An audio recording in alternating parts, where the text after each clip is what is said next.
देवीचा उत्सव सध्या सर्वत्र चालू आहे आणि शतचंडीच्या निमित्तानं सर्वत्र विश्वभर नवदुर्गेची आराधना उपासना मोठ्या थाटात चालू आहे।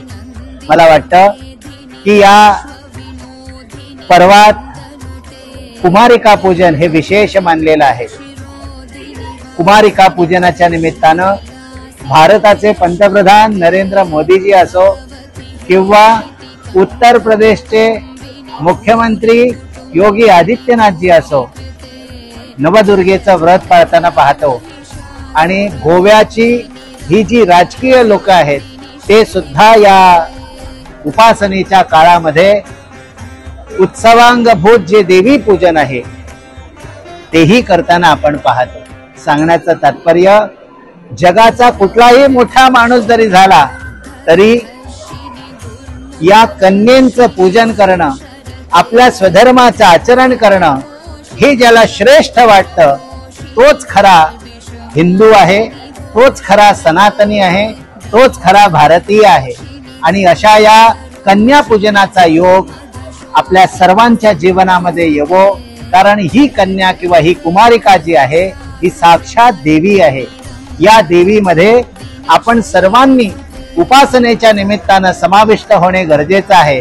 आणि आजच्या या कलियुगामध्ये सुद्धा जर समजा आपली ही जी पुढची संस्कृती आपल्याला जिवंत ठेवायची आहे तर पुढील काळामध्ये या देवी स्वरूपा कन्याच आपल्या या देशाचं रक्षण करणारे आहेत आणि या देवींच्या रूपानेच आपल्या देशाला चांगले दिवस येणारे आहेत। आज आम्ही मोठे मोठे लोक जर यांची उपासना करतो यातच ऋषीमुनींचा संदेश काय आहे हे आपल्या लक्षात आलं असेल। कारण यत्र नार्यस्तु पूज्यन्ते नमन्ते तत्र देवताः रमन्ते तत्र देवताः। देवदेवता ज्या आहेत त्या इथेच वास करतात जिथे या स्त्रीचा सन्मान होतो, कन्येचा सन्मान होतो, कुमारिकेंचा सन्मान होतो, महिला वर्गाला सन्मानित केलं जातं। अशा या देशात आपण सर्वांनी नवदुर्गेचा उत्सव मोठ्या प्रमाणात साजरा करावा आणि आपल्या घरोघरी जी स्त्री आहे, जी कन्या आहे, जो आपल्या घराला परिवार दिलेला आहे त्या परिवाराला स्वर्गतुल्य मानून आपण सर्वांनी या देवदेवतांचं या कुमारिकेचं पूजन करावं। यामध्ये देशाचं आणि पूर्ण विश्वाचं हित दडलेलं आहे।